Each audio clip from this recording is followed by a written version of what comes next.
दो भाइयों का अलग अलग कार एक्सीडेंट हो जाता है और दोनों कोमा में चले जाते हैं। 1 साल बाद जब छोटे भाई को होश आया तो उसने अपने आप को बड़ा भाई बताया, लेकिन बड़ा भाई तो अभी भी कोमा में ही है। होजिन और दायजिन दो जुड़वा भाई हैं। दोनों हमेशा से एक साथ ही रहे हैं। बड़े भाई होजिन को पेंटिंग का शौक़ है, वहीं छोटा भाई दायजिन कार रेसिंग करता है। होजिन ने कई बार दायजिन से कहा कि वो कार रेसिंग छोड़ दे और उसके साथ कारपेंट्री में पहले की तरह हाथ बटाए। इससे बिजनेस में भी काफ़ी मुनाफा होगा, लेकिन दायजिन को इन सब में कोई इंटरेस्ट नहीं है। साथ युनसो भी रहती है, जो बड़े भाई होजिन की बीवी है और इवेंट मैनेजर का काम करती है। मेट्रो के बाहर उसने देखा तेज़ बारिश में होजिन उसको लेने आया है। आज उन दोनों की शादी की 3वीं सालगिरह है। होजिन उसके लिए उसके पापा के दिए हुए पेंडेंट में चेन डालकर लाया है। युनसो के पापा की मौत बचपन में ही हो गई थी, तभी उन्होंने ये पेंडेंट युनसो को दिया था और वो दोनों एक दूसरे के बहुत क्लोज थे। ये अब खाना खाने के बाद तीनों एक साथ बाहर बैठे।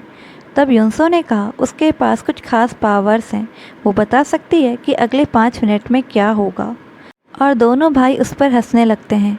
तब वो कहती है अगले 5 मिनट में होजिन अंगड़ाई लेगा और दायजिन हिचकी। और ऐसा ही हुआ भी, लेकिन उल्टा। होजिन को हिचकी आई और जबकि दायजिन ने अंगड़ाई ली और तीनों खूब खिलखिला के हंसने लगते हैं। कुछ ही दिनों में होजिन के कारपेंट्री वर्क की एग्जीबिशन होने वाली है। वो दोनों बहुत एक्साइटेड हैं। अभी भी होजिन और युनसो एक दूसरे को लव लेटर्स लिखते हैं। इससे हमें पता चलता है कि वो दोनों एक दूसरे से आज भी कितना प्यार करते हैं। वहीं दायजिन के लिए आज बहुत ख़ास दिन है। आज एक बहुत बड़ी रेस होने वाली है। उसकी दोस्त लीना उसके साथ है, जो उससे बहुत प्यार करती है। वहीं सुबह सुबह युनसो का लॉकेट टूट गया और उसने होजिन को देते हुए बोला इसे ठीक करवा देना। और उसके बाद वो कार रेसिंग के लिए निकल पड़े, लेकिन होजिन को बहुत लेट हो गया है और वो जल्दबाजी में घर से निकला और रास्ते में जाते वक्त उसका एक्सीडेंट हो गया और रेसिंग के समय दायजिन का भी। दोनों को हॉस्पिटल में रखे अब 1 साल हो गया है। दोनों कोमा में थे, पर अचानक 1 साल बाद छोटे भाई दायजिन को होश आया। डॉक्टर ने कुछ टेस्ट किए और उसके बाद उसे युनसो के साथ घर भेज दिया। युनसो उसका बदला हुआ व्यवहार देख पाती है। वहाँ होजिन के ब्रश में टूथपेस्ट लगा हुआ है। वो होजिन के कारपेंट्री वाले रूम को साफ़ सुथरा करता है और साथ ही गार्डनिंग भी कर रहा है। फिर एक दिन उससे मिलने लीना आई। लीना कार रेस के बारे में बहुत सारी बातें करने लगी, लेकिन दायजिन कुछ रिएक्ट नहीं कर रहा और ना ही उसने सिगरेट पी। फिर जब युनसो घर आई तो उसने देखा कि दायजिन किचन में खाना बना रहा है और दोनों हैरानी से दायजिन को देखने लगी, क्योंकि उसे किचन का काम कभी भी नहीं पसंद था।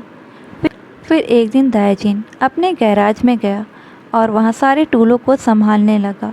ये देखकर युनसो बहुत खुश हुई, पर तभी उसने सारे टूल एक डब्बे में बंद करके दायजिन का नाम ले रोने लगा। मैं होजिन हूँ, दायजिन नहीं। ये सुनकर युनसो शॉक्ड हो गई और अगले ही दिन वो उसे साइकियाट्रिस्ट के पास लेके गई। दायजिन डॉक्टर से बोला मुझे ऐसा लग रहा है कि होजिन मेरी बॉडी को पजेस कर रहा है। ये सुन डॉक्टर ने युनसो से बोला हो सकता है कि अभी दायजिन अपने बड़े भाई के सदमे से बाहर ना निकला हो। तुम उसकी एक्टिविटीज़ को क्लोजली ऑब्जर्व करो, तभी कुछ कहा जा सकता है।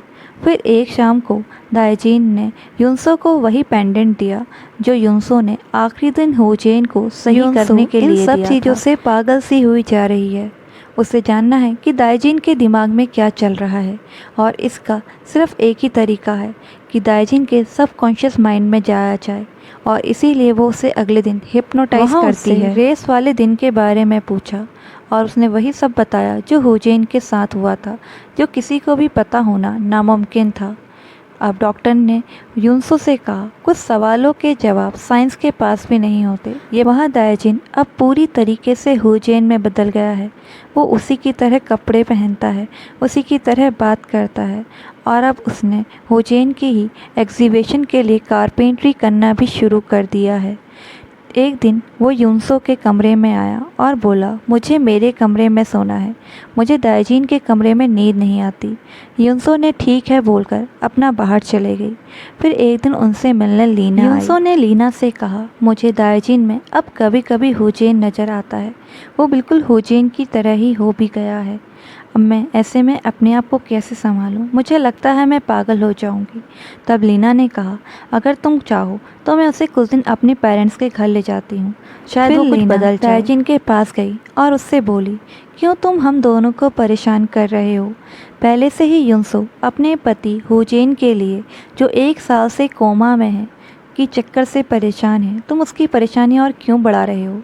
ये बात दाइजिन को पता नहीं थी। उसकी रिकवरी के लिए ये बात उससे छुपाई गई थी। जैसे ही दाइजिन ने ये सुना, उसके होश उड़ गए। फिर उसके बाद वो हुजैन से मिलने हॉस्पिटल गए, जहाँ दाइजिन ने कहा, अगर मैं तुम्हें परेशान कर रहा हूँ तो मैं तुमसे दूर चला जाऊँगा और दाइजिन ही बन जाऊँगा। और उसके बाद वो लीना के साथ उसके फार्म हाउस में जाने के लिए तैयार हो गया। लेकिन वहाँ जाकर भी कोई फ़ायदा नहीं हुआ। वो लीना से कटा कटा रहता। फिर लीना ने एक दिन उससे अपने प्यार का इजहार कर दिया, पर उसने कोई जवाब ना दिया। एक दिन रेल स्टेशन पर जब बहुत तेज़ बारिश हो रही थी, वहाँ दाइजिन छाता लेकर आया है, वैसे ही जैसे हुजैन लेके आता था। उस रात युनसो कारपेंट्री रूम पर गई, जहाँ पर दाइजिन एग्जीबिशन की तैयारी कर रहा था, और उसने दाइजिन से सवाल करने शुरू कर दिए, ऐसे सवाल जिसके जवाब सिर्फ हुजैन को पता होते। लेकिन दाइजिन ने सारे सवालों के जवाब दे दिए और युनसो को भरोसा हो गया कि ये उसका हुजैन ही बोला, मेरा तो एक्सीडेंट हो गया था, मुझे मर जाना चाहिए था, फिर भी मैं दाइजिन की बॉडी में आ गया। शायद तुम्हारा प्यार ही था जिसने मुझे जाने नहीं दिया। और उस रात वो दोनों बहुत करीब आ गए। जैसे जैसे समय बीतता गया, वैसे वैसे और करीबी बढ़ते गई। फिर एक दिन युनसो ने लीना से कहा, मुझे पूरा यकीन है कि वो मेरा हुजैन ही है, वो बिल्कुल मेरा हुजैन है। और लीना ने भी कहा, हाँ शायद तुम सही कहती हो, उसमें मेरे दाइजिन जैसा कुछ नहीं बचा, वो तुम्हारा हुजैन ही है। और उसके बाद लीना आखिरी बार मिलने के लिए दाइजिन के पास गई। तब दाइजिन बोला, तुम मेरे भाई दाइजिन की बहुत अच्छी दोस्त हो, मैं तुम दोनों को ज़िंदगी भर एक साथ देखना चाहता था। तभी वहाँ एक कॉल बजा और दाइजिन उसे रिसीव करने के लिए चला गया, और लीना भी यहाँ वहाँ रखी हुई चीज़ें देखने लगी। कॉल कट होने से पहले ही लीना वहाँ से चली गई। अब युनसो हॉस्पिटल आई है, जहाँ डॉक्टर उससे कह रहे हैं कि हुजैन का पूरा शरीर अब ख़राब होने लगा है, उसके ऑर्गन्स काम करने बंद कर चुके हैं, हमें उसे अलविदा कह देना चाहिए। और दोनों की मौजूदगी में उसका लाइफ सपोर्ट बंद कर दिया गया। दोनों ने अपनी ज़िंदगी का एक अहम हिस्सा आज खो दिया, पर युनसो खुश है कि हुजैन जाकर भी उसके साथ है। अब एग्जीबिशन का दिन आया, दोनों बहुत खुश हैं, लेकिन युनसो की तबीयत ख़राब होने की वजह से उसे जल्दी घर जाना पड़ा। जब वो घर पहुंची तो दाइजिन के लिए एक पार्सल आया हुआ है, और युनसो ने जब उस पार्सल को खोला तो उसके पैरों तले ज़मीन खिसक गई। उस पार्सल में वही टूटा हुआ पेंडेंट है जो उसने हुजैन को दिया था। लीना ने दाइजिन को भेजा था, क्योंकि उसे पता चल गया है कि दाइजिन सिर्फ हुजैन बनने का नाटक कर रहा है। उस दिन जब वो सामान को देख रही थी, तब उसे वहाँ ये टूटा हुआ पेंडेंट मिला और वो सब कुछ समझ गई। और उसके बाद गुस्से में युनसो दाइजिन के गैराज गई ताकि उसे कोई और सबूत भी मिल सके। और सामान टटोलने पर उसे अपनी बहुत पुरानी कुछ फ़ोटोज़ मिली, और साथ ही एक डायरी भी, जिसमें लिखा हुआ था कि आज मैंने एक बहुत खूबसूरत लड़की को देखा और पहली नज़र में ही मुझे उससे प्यार हो गया, पर उसके बाद वो मुझे कभी नहीं दिखी। फिर एक दिन मेरा भाई मुझे अपनी गर्लफ्रेंड से मिलाने ले गया, जो कोई और नहीं वही लड़की थी।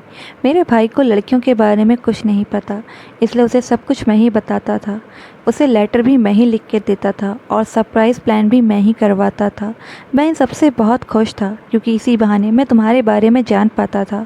फिर तुम्हारी शादी जब मेरे भाई से हुई, मैं तब भी बहुत खुश था कि इसी बहाने मैं तुम्हें रोज़ देख तो सकूँगा। ये सुनकर युनसो के पैरों तले ज़मीन खिसक गई, पर वो कुछ कर भी नहीं सकती थी। उसके पेट में दाइजिन का बच्चा था।